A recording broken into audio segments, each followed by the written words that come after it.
Dear students, class 9th math worksheet number 68 में chapter 2 बहुपद worksheet number 10 की पुनरावृत्ति में कुछ क्वेश्चन आपको दिए गए हैं जो आपको करने हैं।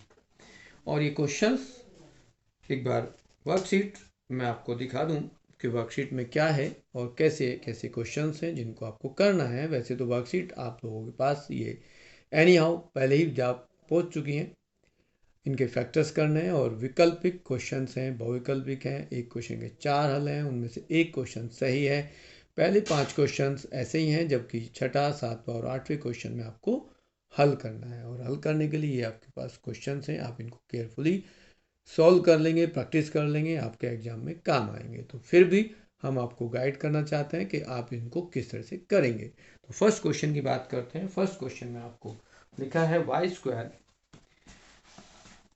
प्लस 5y माइनस 6 के गुणनखंड क्या होंगे। तो हम इसको हल करना चाहेंगे तो पहले हम इसके मिडल टर्म मध्य पद को गुना करें, गुणनखंड करेंगे। तो यहाँ आप देखेंगे, यहाँ तुलना करते हैं A X square plus B X plus C से। तो ए आपके पास यहाँ 1 है, बी को देखेंगे वो 5 है और सी को देखेंगे तो -6 है। यदि हम ए और सी की गुना करेंगे तो -6 आता है, और 6 के यदि गुणनखंड करेंगे तो हम 2 गुना 3 इसको लिख सकते हैं। और यहाँ 5 को लिखना चाहें तो ये लिख सकते हो, या फिर हम लिखें 6 गुना 1। तो 6 में से 5 आ जाएगा। यहाँ इनको देखेंगे तो फिर दोनों चिन्ह माइनस के आएंगे या एक चिन्ह माइनस का होगा। तो यहाँ हम लिखेंगे y² minus plus 6y minus y minus 6। अब यहाँ पर y कॉमन लेंगे तो y प्लस 6 आएगा। दूसरे ब्रैकेट में -1 कॉमन लेंगे तो y प्लस 6 आएगा। और ये आपके पास y प्लस 6 और ये y माइनस 1, जो पहला पार्ट है तुम्हारा, वो इसका सही आंसर होगा। आप इसमें चेक कर सकते हो कि आपका कौन सा पार्ट सही है। तो इसका सही आंसर फर्स्ट पार्ट। आप इसको फर्स्ट पार्ट यहाँ लिखें। सेकेंड क्वेश्चन में आपको कहा है कि उसके पॉलिनॉमियल्स करने हैं, और उसमें कहा गया कि यदि x-2 बहुपद का एक गुणनखंड है तो px के सभी गुणनखंड ज्ञात करो। तो यहाँ पर जो आपके गुणनखंड होंगे वो x-2, 2x-5 और x+3 है। लेकिन इसको कैसे करेंगे, इसका जो आंसर है वो थर्ड पार्ट है। थर्ड पार्ट में आप x-2 एक फैक्टर है, एक है 2x-5 और एक होगा x+3। बट ये आपका आंसर आया कैसे, ये ध्यान देना है। तो हम क्या करेंगे, इसको भाग करेंगे। किसको भाग करेंगे, यहाँ हम भाग करेंगे x-2 से x³ minus 3x² minus 17x 17x plus 30 को यदि आप भाग करेंगे तो आप देखेंगे कि यहाँ x² से गुना करेंगे तो x³ माइनस 2x आएगा, 2x²। यदि हम माइनस करेंगे, घटाएंगे, तो ये चिन्ह बदल जाते हैं। तो x³ कैंसिल हो गया, यहाँ से आएगा माइनस x² माइनस 17x और प्लस 30। यहाँ माइनस x आपको चाहिए, तो ये आपके पास जो बहुपद है वो बहुपद आपका है। यहाँ बहुपद में आपने थोड़ी सी गलती की है कि ये आपके पास बहुपद है 2x²। तो जब 2x² हो तो यहाँ 2x² से गुना करना पड़ेगा, यहाँ भी आपको 2 लाना पड़ेगा, फिर 2 दूनी 4 यहाँ आएगा, और ये 4x है तो प्लस x² आएगा। अब यहाँ फिर x² लाने के लिए x से मल्टीप्लाई करेंगे तो यह आएगा x² माइनस 2x। यहाँ फिर माइनस करेंगे तो चिन्ह बदलेंगे, यहाँ से आएगा -15x प्लस 30। तो आप ये -15 आप यहाँ फैक्टर करेंगे, -15x और ये प्लस 30 होगा, यहाँ 0 आ जाएगा। तो फैक्टर आपके पास फर्दर दोबारा से x² 2x² और प्लस x माइनस 15 की गुणनखंड करेंगे तो यहाँ आएगा 2x² plus 6x minus 5x minus 15। यहाँ 2x कॉमन ले लेंगे तो x+3 आएगा, और यहाँ 5 कॉमन लेंगे तो x+3 आएगा। एक फैक्टर x+3 है और दूसरा 2x माइनस 5 होगा। इस तरह से आपके इस क्वेश्चन के फैक्टर हुए। थर्ड क्वेश्चन में आप देखेंगे कि x⁴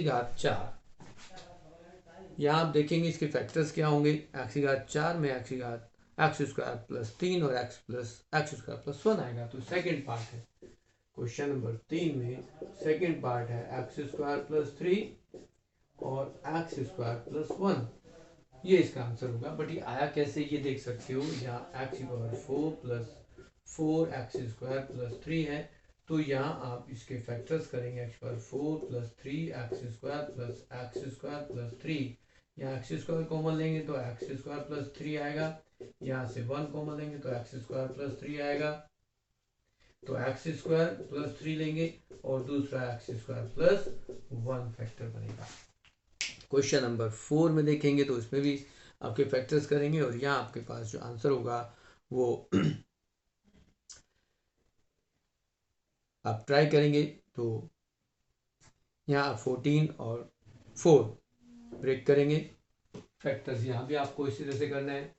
क्वेश्चन नंबर चलिए 7√2y square and minus 10y minus 4√2, ये आप इसको फैक्टर्स करते हैं तो यहाँ पर मिडिल टर्म ब्रेक करेंगे और मिडिल टर्म ब्रेक करके आप देखेंगे 7√2 इंटू 4√2 28 इंटू 2 इज 56। यदि आप फैक्टर्स करते हैं तो यहाँ आपके जो टर्म्स हैं वो 7√2y square minus 14y plus 4y minus 4√2 break हो जाएंगे। अब आप इसको अब यहाँ पर आप कॉमन लेंगे तो ये आपके पास आएगा 7√2, y कॉमन लेंगे तो यहाँ पर आपके पास y माइनस √2 आएगा, एंड सेकेंड यहाँ पर आप 4 कॉमन ले लें प्लस 4 तो ये y प्लस माइनस √2। इस तरह से आपके पास y माइनस √2 एक फैक्टर होगा और दूसरा फैक्टर होगा 7√2y प्लस 4। तो आपके पास जो आंसर है वो क्वेश्चन नंबर 4 का कौन सा पार्ट होगा वो आप देख सकते हैं। यहाँ आप कौन सा पार्ट मैच कर रहा है, तो ये आपका फोर्थ पार्ट इससे मैच कर रहा है, y माइनस √2 और 7√2y plus 4 is fourth part. तो यहाँ आप फोर्थ पार्ट लिख सकते हो इसको एज y माइनस √2 और ये आएगा 7√2y प्लस 4। इस तरह से आपके पास ये फोर्थ पार्ट होगा। और नेक्स्ट है आपका part fifth part. Fifth part में आप करेंगे क्वेश्चन नंबर 5 और 5 में आपका जो आंसर है वो है आपका 2a प्लस 3 और माइनस 4। बट कैसे करेंगे ये देखेंगे। आपके पास है 2a plus 1 of square minus 9a plus 1 and minus 5। यदि आप इसको फैक्टर्स करते हैं तो आपके पास 2 इंटू 5 10 होगा, और 10 को आप 9 को कैसे ब्रेक करेंगे, 10 और 1, 10 माइनस 1 इज 9। तो यहाँ आप इसको लिख सकते हो 2a plus 1 of square minus 10a plus 1 and plus a plus 1 और माइनस 5। यदि आप देखेंगे यहाँ पर कुछ ब्रेक कॉमन लेंगे तो क्या कॉमन ले सकते हो, आप ले सकते हो 2a प्लस 1 कॉमन लेंगे तो यहाँ से a प्लस 1 तो ये बचेगा और यहाँ से माइनस 5 बचेगा। फर्स्ट पार्ट में इसको आप एज इट लिखेंगे तो यहाँ से कुछ कॉमन ले तो 1 ही लिखेंगे, बट यहाँ पर माइनस 5 होगा, इस तरह से लिख सकते हो। तो एक ब्रैकेट में आपके पास ये टर्म्स मिलेगी, इसको आप लिखेंगे a माइनस 4, क्योंकि 1 माइनस 5 है तो a माइनस 4 होगा। और सेकंड में आपके पास जो ब्रैकेट होगा वो 2a प्लस 1 एंड प्लस 1 आएगा। मीन्स इसको सॉल्व करेंगे तो a माइनस 4 सेकेंड आ जाएगा 2a प्लस 2 प्लस 1, मीन्स ये हुआ 2a प्लस 3, 2a प्लस 3 और ये आपके पास a माइनस 4 था। तो ये आपका जो पार्ट है वो आपका सॉल्यूशन इस क्वेश्चन का पार्ट है वो है सेकंड पार्ट। तो आप इसको सेकंड लिख देंगे और इसका आंसर भी लिख दें तो ये आएगा a माइनस 4 और ये 2a प्लस 3। ये आपका फिफ्थ पार्ट का आंसर हो गया। नेक्स्ट क्वेश्चन 6 में आपको कहा गया है कि वृक्षारोपण कार्यक्रम के अंतर्गत कक्षा 9th के विद्यार्थियों ने कुल 3x² minus 4x minus 4x लगाए। यदि विद्यार्थियों की संख्या x माइनस 2 है तो प्रत्येक विद्यार्थी द्वारा लगाए गए पौधों की संख्या ज्ञात कीजिए। तो कैसे करेंगे? यदि आपके पास कुल पौधों की संख्या है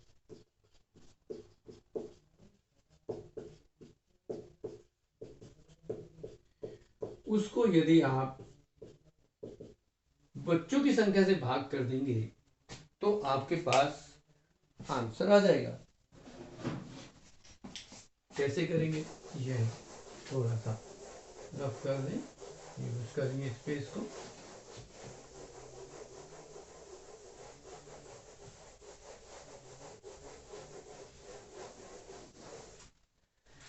यहाँ आपके पास जो संख्या दी गई है प्लांट्स की, पौधों की, वो है 3x² माइनस 4x माइनस 4।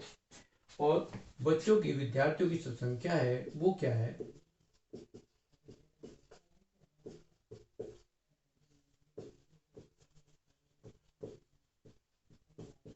वो x माइनस 2 है।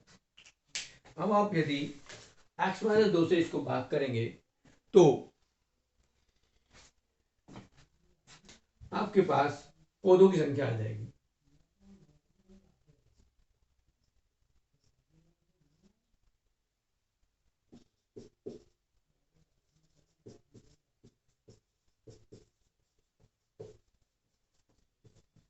पौधों की संख्या निकालने के लिए आप इनको भाग करेंगे। भाग करके क्या लिखेंगे? 3x² माइनस 4x माइनस 2 को x माइनस 2 से डिवाइड कर देंगे।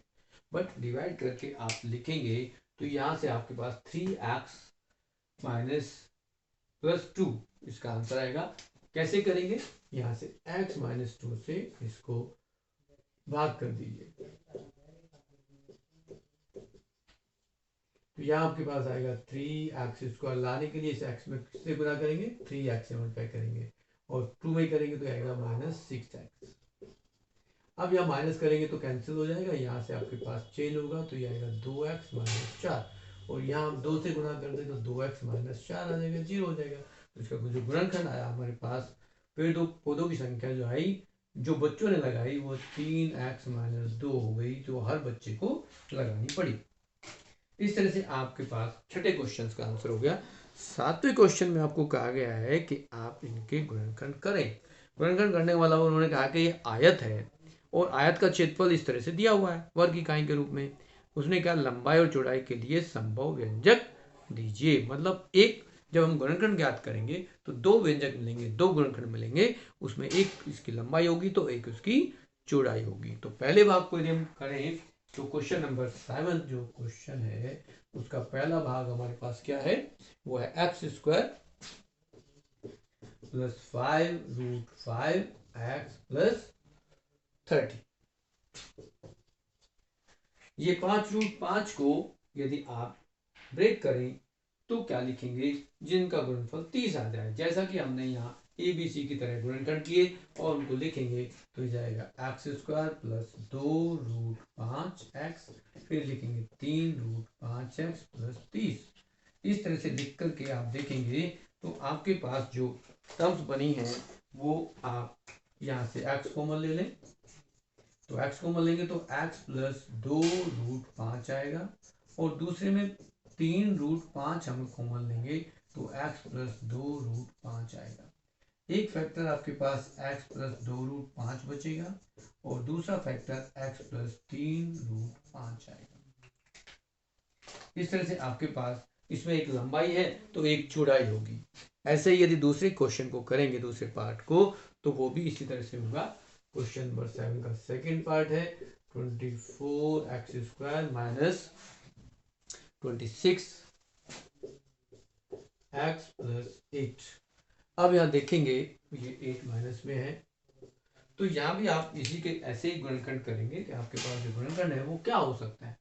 24 को हम 8 से गुना करेंगे तो वो आपके पास 192 आएगा, 192 आएगा। 192 कैसे आएगा ये भी देख लो। चलो तो A आपके पास 24, B आपके पास माइनस 26 और C माइनस 8 है। यदि A और C को गुना करते हैं तो माइनस 192 आएगा अब 192 के टुकड़े करते हैं, यदि हम गुणनखंड करते हैं तो इसको लिख सकते हो 32 माइनस 6, इस तरह से लिखोगे। तो यहाँ 24 x square minus 32 x plus 6x minus 8 लिख देंगे।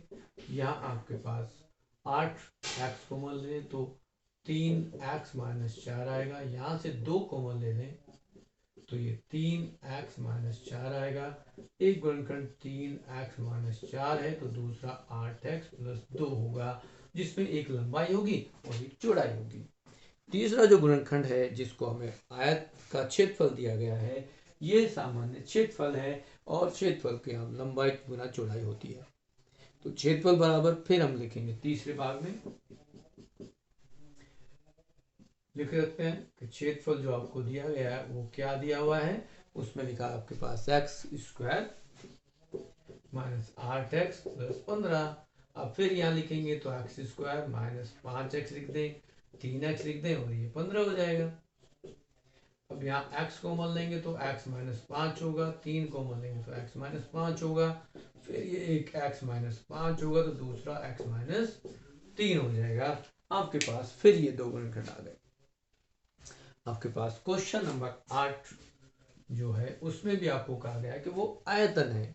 किसी भी घन का आयतन क्या होगा, घन का आयतन जो होगा वो उसकी 3 भुजा होंगी। तो घन या घनाभ जो भी होगा, घन का आयतन क्या होता है, भुजा गुना भुजा गुना भुजा। और ये दे रखा है आपको 4 एक्स की घात 2 प्लस 14x प्लस 6। अब यहाँ आप 2 कॉमन ले लें तो ये आएगा 2x square plus 7x plus 3। फिर इसके हमें गुणनखंड करने हैं तो यहाँ 7 को गुणनखंड करके लिखेंगे, 7 को लिख लें 6 प्लस 1 तो 6x प्लस 1x प्लस 3। तो यहाँ आप ये 2x कॉमन ले लें तो ये आएगा x प्लस 3 और यहाँ से 1 कॉमन लेंगे तो x प्लस 3। अब ये देखोगे तो यहाँ पर एक तो 2 आपके पास पहले ही था बाहर, दूसरे ब्रैकेट में आएगा x प्लस 3 और दूसरे 2x प्लस 1। तो यहाँ आपके पास ये लंबाई चौड़ाई और ऊंचाई हो गई। यहाँ आपको 3 जो गुणनखंड करने थे आयतन की, जो निकालना है किसी भी घन का या घनाभ का, उसमें हमें 3 विमाएँ चाहिए होती हैं। तो एक लंबाई हुई, एक चौड़ाई हुई और एक ऊंचाई हो गई। इस तरह से आपके पास ये जो विमाएँ निकाली हैं, इस तरह से आप इनको कर लेंगे अपनी वर्कशीट।